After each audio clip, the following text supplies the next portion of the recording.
అందరికీ నమస్తే. Welcome to social post భక్తి టీవీ. నేను మీ దీపిక. ఈరోజు మనతో పాటు ఉన్నారు బ్రహ్మశ్రీ ఈశ్వర గారి సుకేష్ శర్మ గారు. గురుగారి ఆధ్వర్యంలో ఎన్నో యాగాలు నిర్వహించడం జరిగింది. అందులో భాగంగానే శ్రీ అష్టలక్ష్మి సహిత కమలాత్మిక మహాయాగాన్ని నిర్వహించబోతున్నారు. అసలు ఈ యాగం యొక్క ప్రాముఖ్యత ఏంటి, ఈ యాగంలో ఎవరు పాల్గొనవచ్చు, ఈ యాగం చేయడం వల్ల మనకు కలిగే ప్రయోజనాలు ఏంటి అనే విషయాల గురించి గురుగారిని అడిగి తెలుసుకుందాం. ఈ వీడియోని తప్పకుండా చివరి వరకు చూడండి, ఎక్కడ మిస్ అవ్వకండి. నమస్కారం గురుగారు. నమస్కారం తల్లి. మనం నిర్వహించబోయే ఈ మహాయాగానికి 5116 విరాళంగా తీసుకోవడానికి గల కారణాలు ఏంటి అంటారు గురుగారు? చాలా చక్కని ప్రశ్న అమ్మ. సాధారణంగా ఏ యాగమైనా కానీ ఒక ప్రైజ్ అనేది ఫిక్స్ చేస్తారు. అవును. కానీ సాధారణమైనటువంటి జనాలు ఇంత టికెటా, దీనికి అంతెందుకు అవుతుంది అని రకరకాల విమర్శలు, రకరకాల అభిప్రాయాలు వాళ్ళకు రావడం సహజం. అయితే ఈ యాగములన్నీ కూడా సాధారణంగా జరిగేటటువంటివి కాదు, లోక కళ్యాణార్థం మనం నిర్వహిస్తున్నటువంటివి. ఇందులో మనం ప్రత్యేకమైనటువంటి ద్రవ్యములను వాడతాం. అవి కొంచెం ఎక్స్పెన్సివ్. ఇప్పుడు మనం జరిపేటటువంటి అష్టలక్ష్మి యాగములో కూడా గంధపు చెక్కలతోని మనము హోమంలో మొత్తము కాకపోయినా కొంత భాగం వరకు కూడా గంధపు చెక్కలను మనం వాడుతూ ఉన్నాం. అలానే ఈ హోమంలో 108 విశేష ద్రవ్యములను హిమాలయ పర్వతాల్లో దొరికేటటువంటి అరుదైనటువంటి ఔషధ వనస్పతి మూలికలు ఏవైతే ఉన్నాయో వాటిని సంగ్రహించి ఈ ప్రత్యేకమైనటువంటి యాగంలో ద్రవ్యంగా మార్చి మనం వాడబోతున్నాం. కాబట్టి ఇప్పుడు అక్కడి నుంచి ఇక్కడికి రావాల్సినటువంటి ట్రాన్స్పోర్టేషన్ కావచ్చు, దీంట్లో వాడేటటువంటి వస్తువుల యొక్క విలువలు, దాని యొక్క ట్రాన్స్పోర్ట్స్, దానికి సంబంధించిన మ్యాన్ పవర్, వీటన్నిటిని దృష్టిలో పెట్టుకొని సదరు మనకు మధ్యతరగతి కుటుంబీకుడు ఉంటాడు, పేదవాడు ఉంటాడు, ధనవంతుడు ఉంటాడు, వీళ్ళందరికీ అందుబాటులో ఉండేటటువంటి ఒక ప్రైజుని తీసుకొని మనము ఈ 5116గా నిర్ణయించడం జరిగింది.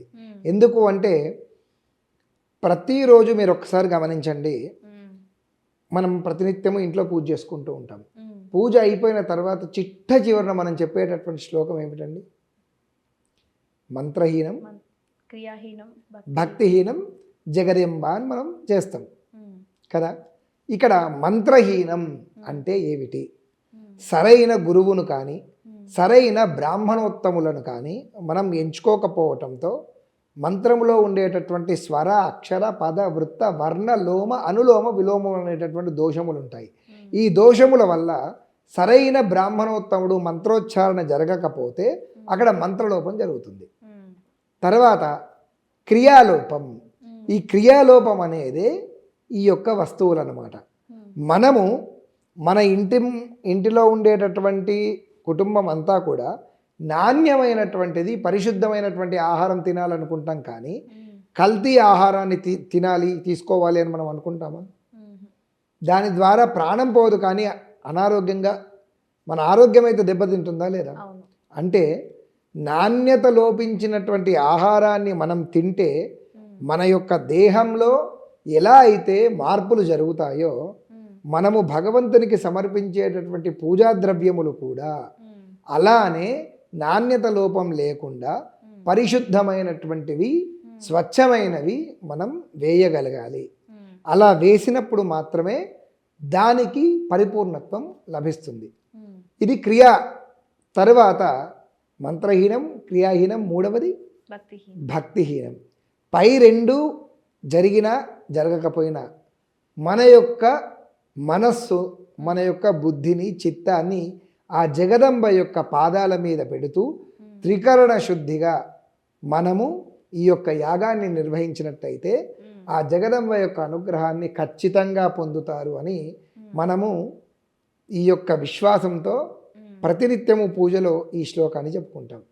కాబట్టి ఇది చేయడం వల్ల మనకు అఖండ ఐశ్వర్యము, అఖండ రాజయోగము, తద్వారా మనకున్నటువంటి ప్రతి సమస్య తొలగిపోతుంది. కనుక సాధ్యమైనంత వరకు ఈ యొక్క యాగములో నాణ్యమైనటువంటి వస్తువులను మనము కొనుక్కొని ఆ జగదంబకు వెయ్యాలి అనేటటువంటి ఉద్దేశంతో దాని జరుగుతున్నటువంటి ఎస్టిమేషన్, ఈ యాగం యొక్క ఖర్చును దృష్టిలో పెట్టుకొని దానికి సంబంధించినటువంటి దాన్ని ఈ 5,116గా ఒక్కొక్కరికి ఆ టికెట్ ఎవరైతే ఉంటారో టికెట్ వైజ్గా అందించడం జరుగుతుంది.